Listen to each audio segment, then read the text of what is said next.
जय दुबे का आप सभी दर्शकों को सादर नमस्कार।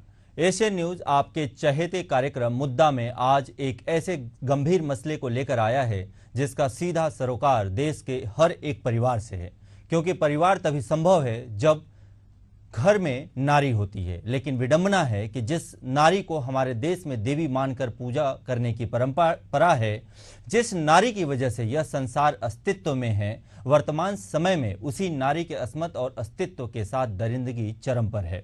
और इस दरिंदगी को अंजाम देने वाला कोई और नहीं बल्कि वही लोग हैं जिन्हें एक नारी ने ही 9 महीनों तक अपने कोख में पाल कर रखा, जिन्हें एक नारी ने ही जिंदगी दी, जिनके लिए एक नारी ने अरमान सजाए और उनके नखरे सहते हुए कभी आह तक नहीं किया। जी हां, आज मुद्दा यही है। बात दिल्ली की निर्भया की हो, जिस पर 6 वैसी दरिंदे एक साथ टूट पड़ते हैं। वह गिड़गिड़ाते रहती है, लेकिन उसकी आवाज़ को हमेशा के लिए उन दरिंदों ने खामोश कर दिया। बात कोलकाता की अभया की हो, जिसके साथ भी सारी हदें पार हुईं। उसके सिर से लेकर पैर तक जितने चोट के निशान हैं, उस दर्द को एक नारी अनुभव कर रही है।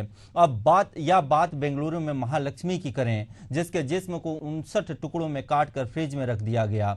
यह सब एक इंसान नहीं कर सकता, लेकिन हैवानियत की हद पार करने वाला दरिंदा जरूर कर सकता है, जिसके एक नहीं बल्कि अनेकों उदाहरण सैकड़ों प्रमाण के साथ हैं। एनसीआरबी की रिपोर्ट बताती है कि देश में हर 20 मिनट में एक रेप की घटना होती है। हर घंटे 3 से 4 वारदातें, तकरीबन एक दिन में 96 वारदात के आसपास होता है। ये सभी ऐसी वारदातें हैं जो किसी तरह से थानों में पहुंच पाई, जबकि देश के गांव से शहर तक, स्कूल से लेकर दफ्तरों तक ऐसे अनगिनत प्रकरण हैं जिनकी शिकायत करने पर तरह तरह की धमकियां दी जाती हैं। महज इतनी सी बात से समझा जा सकता है कि देश में इंसानी दरिंदे कैसे खुलेआम घूम रहे हैं। आज इस गंभीर मसले पर महज सवाल जवाब नहीं है, बल्कि हमारे साथ मौजूद प्रतिष्ठित मेहमानों के साथ पूरी गंभीरता के साथ चर्चा है, जिसके लिए हमारे साथ मौजूद हैं श्री राजीव माथुर जी, रिटायर्ड डीजीपी हैं, श्री तनुज दीक्षित जी, एडवोकेट सुप्रीम कोर्ट से हैं, और साइकोथेरेपिस्ट श्रीमती स्मिता शर्मा जी। आप तीनों मेहमानों को मेरा सादर नमस्कार। देश में जिस तरह से दरिंदगी हो रही है, उस पर आप क्या कहना चाहेंगे? सबसे पहले यह सवाल मैं राजीव माथुर जी से पूछना चाहूंगा।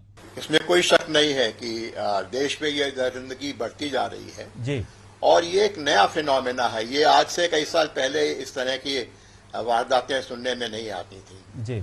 मगर मुझे ये कहते हुए अफसोस है कि दिल्ली में किसी तरह का एक घटना हुई थी जिसमें 2 अलग अलग समुदायों के बच्चों ने आपस में रिश्ता कायम किया जी। और इतना वो वायरल हुआ, इतना वो मीडिया ने उसको दिखाया जी। कि किस तरह से उसकी लाश के टुकड़े करके फ्रिज में रखे गए और फ्रिज में रखी हुई हालत में भी वो आदमी कैसे बाकी गर्लफ्रेंड्स के साथ उसी कमरे में सेक्स करता था, उसी कमरे में उसके अफेयर चलते थे, वगैरह वगैरह। इसको पूरे देश ने देखा और कई बार देखा जी। तो क्या होता है कि जब इस तरह की क्रिमिनलिटी जब बार बार परोसी जाती है जनता के सामने जी, तो कई लोगों को आइडिया आता है कि यार हम भी फलाने से मुक्ति चाहते हैं। ये तरीका तो अच्छा, ये तो बड़ी मुश्किल से पता चला, ये तो हो सकता तो पुलिस को कभी पता भी नहीं चलता।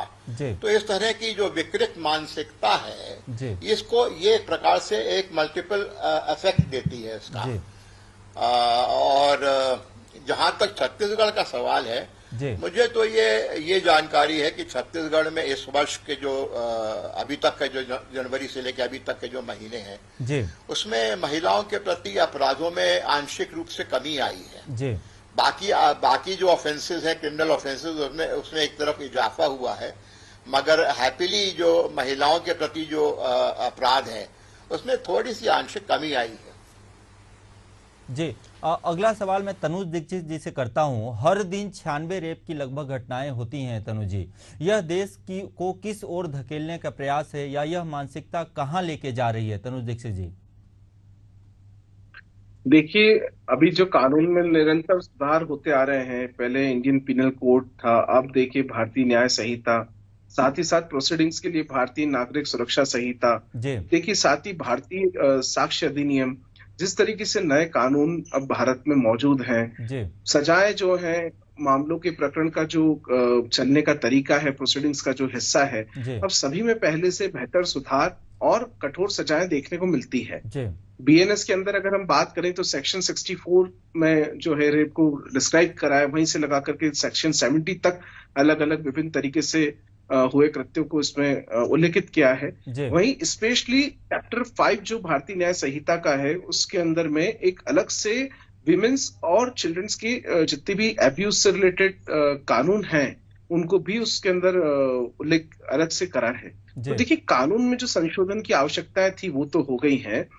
अब बात आती है कि सामाजिक स्तर पे जो सुधार की आवश्यकताएं हैं, जी उसके लिए कौन जिम्मेदार है। देखिए, सरकार अपना काम निरंतर कर रही है, पुलिस अपना काम निरंतर कर रही है, कोर्ट में बैठे ऑनरेबल जजेस, चाहे हम जैसे वकील, सभी अपनी अपनी भूमिका व्यवस्थित रूप से निभाते हैं।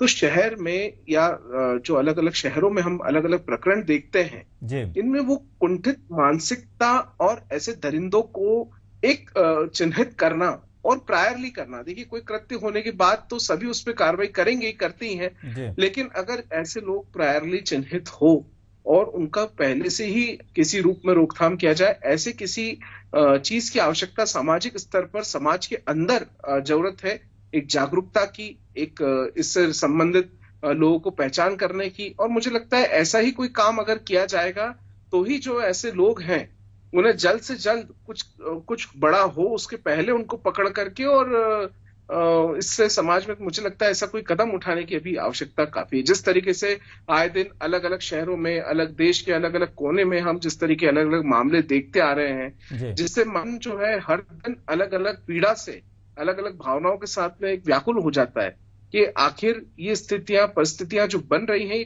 कब तक रहेंगी ऐसी। जी जय। डॉक्टर स्मिता मैडम से एक सवाल लेते हैं, जो कि एक साइकेट्रिस्ट भी हैं। मैडम, रेप के साथ रॉड से वार करना, जिंदा जला देना, गला घोंट देना, इस तरह के जो पैशाचिक कृत्य हैं, इसको आप कैसे देखती हैं? मनोवृत्ति के हिसाब से इसको कैसे समझा जाए? क्या ऐसे कदम उठाए जाएं कि ऐसे वारदातें कम हो या खत्म किया जा सके? ये एक बहुत इम्पोर्टेंट टॉपिक है जो आपने लिया है जी, and I am happy that you have taken this up. Thank you madam. क्योंकि हम ना इसके बारे में बात नहीं करते जी। जैसे अभी इसके पहले जो ये बोल रहे थे कि और भी ये कानून में हमने बहुत सारी चीजें कर दी, हमने देख लिया, लेकिन हमने इस चीज को फैक्टर इन नहीं किया जिसको हम मेंटल हेल्थ बोलते हैं। जी। बहुत तीन डिकेड से रिसर्च हो रही है, और मगर देखने वाली बात ये है कि जो रिसर्च है ये सब वेस्ट साइड में है। सरप्राइजिंगली इंडिया में इस बारे में रिसर्च नहीं हो रही। यही दिखाता है कि ये हमारे नॉलेज और स्किल जो मेंटल हेल्थ फैक्टर्स को रखता है ध्यान में, उसमें बहुत बड़ा गैप है। और ये गैप इसलिए है क्योंकि हम इस बारे में सोचते ही नहीं, हम मेंटल हेल्थ के बारे में समझते ही नहीं। what has been seen with sex offenders, और इनकी जो स्टडी है उससे ये पता चला है कि 24% of the people who have done sex offenses may have had some major mental disorders. मगर सब सेक्स ऑफेंडर्स के मेजर डिसऑर्डर नहीं होते हैं, लेकिन उनके अनरिजॉल्व्ड साइकोलॉजिकल कॉम्प्लेक्सेस होते हैं। ये रिसर्च और स्टडी से पता चला है। और साइकोलॉजिकल कॉम्प्लेक्सेस जो अनरिजॉल्व्ड हैं, जैसे कि एंगर, जैसे हम पहले डिस्कस कर रहे थे वन ऑफ द केस जिसमें उसने he has killed someone and he is in that same room, there is an anger, vindictiveness, revenge, एक फ्रस्ट्रेशन, और एक ये दिखाना कि मैं डोमिनेटिंग हूँ, दैट पार्ट ऑफ पर्सनैलिटी जो कि हम बहुत इंडिया में देखते हैं because of the gender inequality which we have seen. So this has come in the psychological major psychological factor which needs to be talked about. इसके बारे में हमें बात करनी है, इसको समझना है, and they can be resolve. It is not that they can not be resolve. And हम ये क्यों देख रहे हैं इंडिया के डिफरेंट पार्ट्स में? Because even after having the laws and we having the good police system or a good court system, still there is lot which is happening, and this is all to do with the psychological unresolved complexes.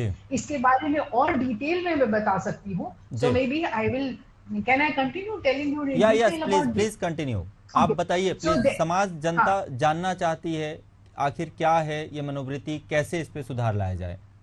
देखिए, sexual disorder जो unresolved चीजें होती हैं वो they can be unresolved your childhood abuse, dysfunctional families where the relationship between the male and the female, or can be the father, mother, children, sister, daughter, anything, कोई भी हो, जैसे आपने बोला ना देवी मानते हैं, but the relationship between the female gender and the male gender in the family is not there is a distortion, there is a dysfunctionality that and there is a domination and a manipulation which comes, वो बाहर निकल के इस form में आता है। Frustration है, may be you feel that they are weaker section, they are victim, they have to be dominated. These all things you see in the psychological pattern and disorders which is seen in these sex offenders. जी, अगला सवाल doctor, अगला सवाल राजीव माथुर साहब से लेते हैं।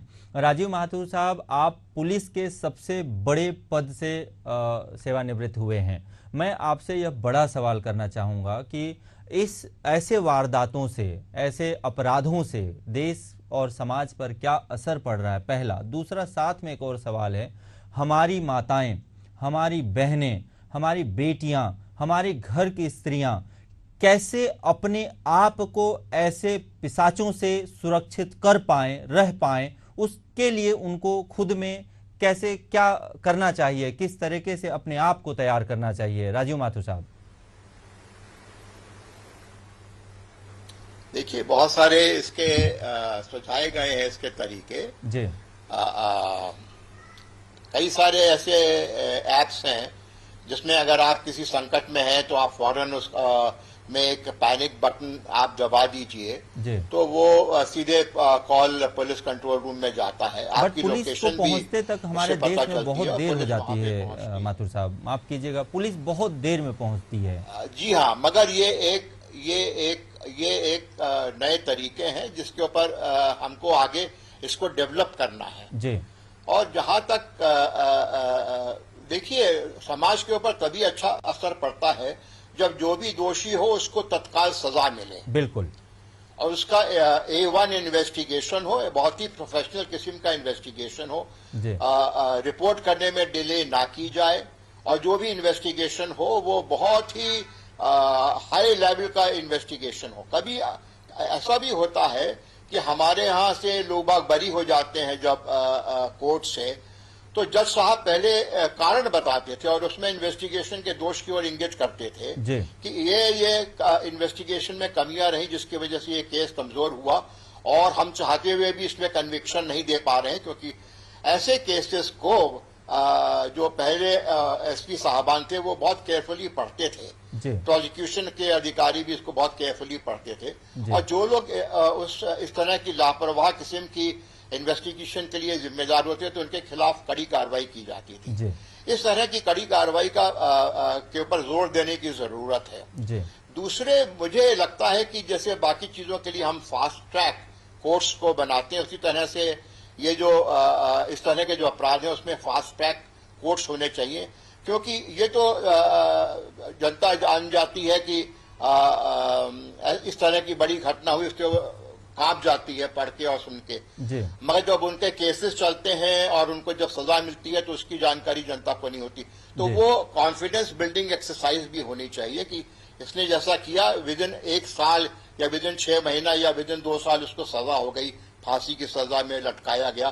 तो इस तरह के समाचारों से जब वो जनता के बीच में जाते हैं तो उससे कॉन्फिडेंस बिल्डिंग, गजब का कॉन्फिडेंस बिल्डिंग बनता है। वरना एक हताशा, वरना क्या होता है कि जब पुलिस एनकाउंटर करके उनको गोली से मार गिराती है तो सारी औरतें खड़ी होकर तालियां बजाती हैं, मगर उनको ये नहीं मालूम होता कि जिन पुलिस वालों ने इनको गोलियों से मारा और रेपिस्ट को, और आधी जनता, आधी पूरी महिला वर्ग हिंदुस्तान का खुश हुआ, तालियां बजाई, उन्हीं 3 पुलिस वाले आज जेल में सड़ रहे हैं क्योंकि उनको जुडिशरी ने रगड़ दिया कि आपने ये जो है ये, और तमाम लोग उनके खड़े हो गए कि साहब ये तो मर्डर था, ये मर्डर था, और पुलिस को पर मर्डर के चार्जेस लगा के आज वो सारे पुलिस वाले जो है जिससे महिलाएं इतनी खुश हुई थी, तो ये बहुत जरूरी है कि ये पुलिस के हाथ में ये ना हो, ताकत हो, ये जजेस के हाथ में ये ताकत हो, और उनके हाथ को मजबूत करना हमारी जिम्मेदारी है।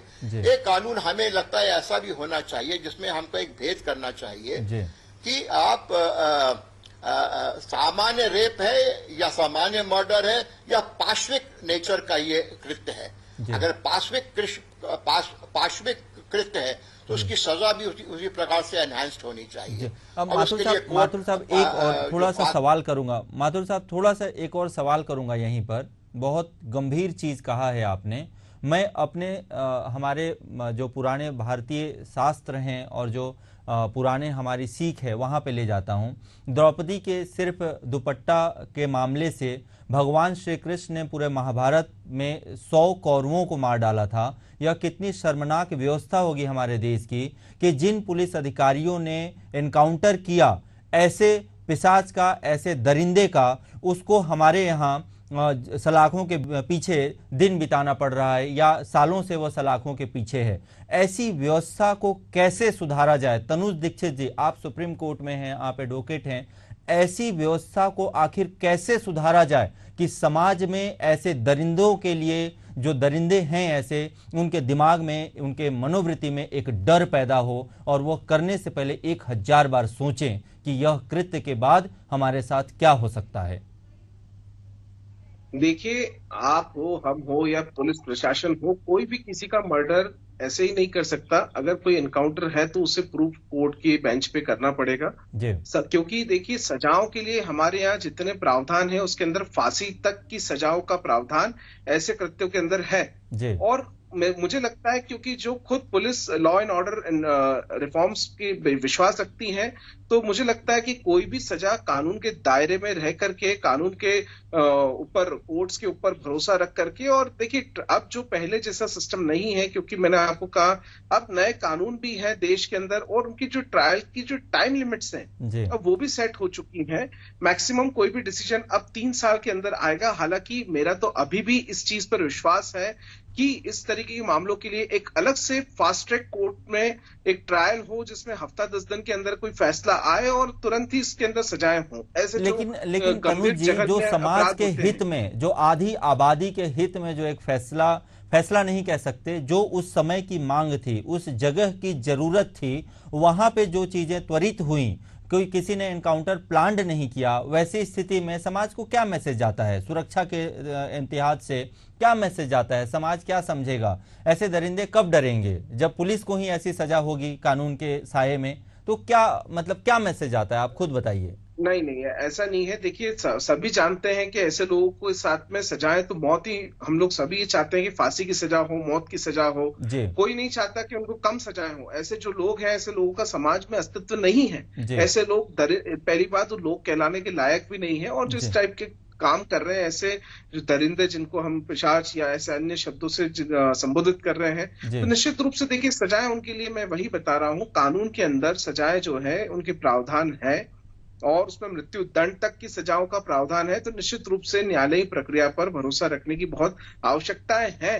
और अगर कोई स्थिति ऐसी बनती है जहां एनकाउंटर होता है तो एनकाउंटर करना चाहिए, लेकिन वो जेन्युइन एनकाउंटर हो जहां स्थितियां निर्मित हुई हो और उसको कोर्ट के अंदर सबूतों के आधार पर, साक्ष्यों के आधार पर उसको वैसा प्रूफ भी कराने की आवश्यकता रहती है। जी डॉक्टर साहिबा, आपसे पूछना चाहूंगा, समझना चाहूंगा डॉक्टर स्मिता, क्या यह नारी आज के समय पे, नारी जिस हिसाब से पुरुषों के बराबर आज टक्कर दे रही हैं या उस लेवल पर आ गई हैं, उनसे आगे निकल गई हैं कई मामलों में, तो क्या यह मानवीय मनोवृत्ति है? क्या यह साइकोलॉजी है? क्या वो अपने आप को डोमिनेशन महसूस कर रहे हैं और समाज के कुछ ऐसे अपवाद उसको अपने आप को डोमिनेंट समझ के और इस तरीके की हरकतें कर रहे हैं जो बर्दाश्त नहीं कर पा रहे हैं? क्या ऐसा भी कुछ साइकोलॉजी समझ में आता है? देखिए, मैं पहले तो वो ऐड करूंगी 2 लाइनें जो when we were talking about law and order, तो साइकोलॉजी है ना, बड़ी कॉम्प्लेक्स है। जो हम सोशल प्रेशर और कल्चर से जो हम बिहेवियरल चेंज देखते हैं वो कहीं गुना ज्यादा जेनेटिक और बायोलॉजी से कनेक्टेड होता है। So if there is a social pressure and culture, now social pressure and culture सिर्फ हम इसको नहीं कहेंगे कि हमने लॉ एंड ऑर्डर के बारे में बात कर रहे हैं। I am talking about also in the family. हमारी फैमिलीज इतनी डिस्फंक्शनल है विच इज अ फैक्ट। और जेंडर इक्वालिटी में हमने लड़कियों को बाहर काम करने लगी हैं और काफी एजुकेटेड हो गई हैं, but there is still a gap between the gender treatment at the base level. That is also true. और मैं कहीं आंकड़े देख रही थी जहां पे इंडिया पता नहीं कौन से नंबर पे आ रहा था of sexual offence. So there are so much of it.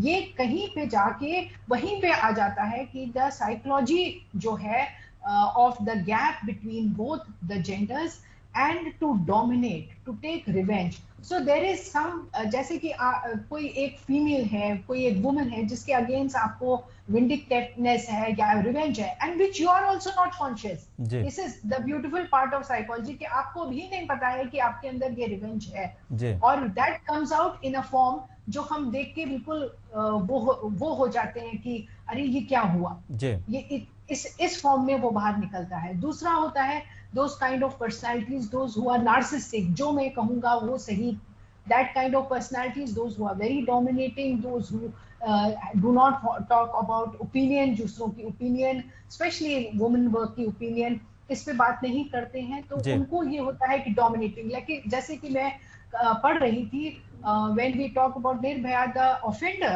had said that why did she revolt? And that is why it became worse। मतलब वो रिवोल्ट भी ना करे तो वो उसकी ईगो पे आ गया, उसकी डोमिनेटिंग, उसके वो दैट अनरिजॉल्व्ड साइकोलॉजिकल कॉम्प्लेक्स जो मैं कह रही हूँ डिसऑर्डर पे आ गया, क्योंकि वो उसके बाद उसको अपने आप को कंट्रोल ही नहीं कर पाया। देयर आर इसके बहुत सारे पहलू हैं। That is why I said ये बहुत अच्छा टॉपिक आपने पिकअप किया, because we need to talk about mental health factor also जब हम ये बात करते हैं सेक्सुअल ऑफेंडर्स की, क्योंकि बहुत सारी कंट्रीज में इस बारे में बात हुई है and they have done a beautiful job of cognition disorder के ऊपर। हमने अंडरस्टैंड किया है how we can talk about, and आंकड़ों से देखा जाए तो बहुत सारे ऐसे जो सेक्सुअल ऑफेंडर्स हैं, बाकी सब लोग ज्यादा बता सकते हैं, but majority it has been seen that इनने कहीं ना कहीं कोई और अपराध किया होता है, ज्यादातर कुछ ना कुछ, and we have overlooked it. तो हमने जो उनका थॉट प्रोसेस है, that is the cognition, we have not worked on it. हमने वो कॉग्निशन डिसऑर्डर अनदेखा कर देना, उससे वो बढ़ता चला गया। ये these are very very important things. और एक इम्पॉर्टेंट फैक्टर है woman. We don't know woman, we don't know how she will react, and इसमें जो एक फैक्टर ऐड होता है वो शायद मूवीज का ऐड हो जाता है कि वुमन नो कह रही है but it is no, actually she means yes. So there is a factor which is there in the mind that even if she says no, it is a yes. So वो एक at the end of it, it is all the distortion which is happening. जी, बहरहाल देखिए एक और बड़ी बात है, समाज में शिक्षा के स्तर को भी बढ़ाना होगा, सामाजिक परिवेश में बहुत सारी चीज़ों को ठीक करना होगा, हर घर में हर बच्चे को पैदा होते से यह सिखाना होगा कि नारी वास्तव में देवी है और देवी जैसे ही पूजना है, और नारी केवल मानव ही नहीं बल्कि मानवता की जन्मदात्री भी है। उसका परवरिश कभी इंसान को दरिंदा बनाने की प्रेरणा नहीं देती, कभी किसी बेटी का भविष्य बर्बाद करने की इजाज़त नहीं देती। फिर भी हमारे समाज में यदि हैवान जन्म ले रहे हैं, पैशाचिक कृत्य कर रहे हैं, अपनी हरकतों से पूरे समाज को कलंकित कर रहे हैं, तो ऐसी घटनाओं को कारित करने वालों के खिलाफ उदाहरण स्वरूप ही सही, लेकिन ऐसी सजा का प्रावधान करने की जरूरत है या देने की जरूरत है जिसके बाद कोई दूसरा उस बारे में सोचने से पहले 1000 बार सोचने पर मजबूर हो जाए। और आप तीनों का, हमारे तीनों मेहमानों का आज के इस मुद्दा में शामिल होने के लिए बहुत बहुत धन्यवाद। और मैं जय दुबे एशियन न्यूज के इस मंच से हमारे सभी दर्शकों से, इस समाज से, पुलिस से, न्याय प्रणाली से, सभी से यह निवेदन करना चाहूँगा, हर घर से, हर व्यक्ति से आप अपने मानवता के स्तर पर अपने आप को ऊंचा उठाएं, ऐसे दरिंदगी से बचें, बहुत दूर, कोसों दूर या मन में विचार भी न लाएं। इससे पहले कि आप अपने आप को मार डालें वो बेहतर है, ऐसा कोई कृत्य करने से ज़्यादा बेहतर है कि आप अपने आप की जान ले लें और ऐसे चीज़ों से बचें। साथ में हमारे देश की माताओं, बहनों, बेटियों सबसे यह निवेदन है कि वह आत्मरक्षा की वह सारी कलाएं सीखें, जिससे कि वह अगर कभी ऐसी मुसीबत में फंसती हैं तो वह अपने आप को बचा सकें और बचा के निकल सकें। इस गहन चर्चा में आज सभी हमारे दर्शकों ने जिन्होंने हमें सुना, उन सबको धन्यवाद और फिर अगली बार मुलाकात होगी एक नए विषय के साथ। तब तक देखते रहिए Asian news, voice of people.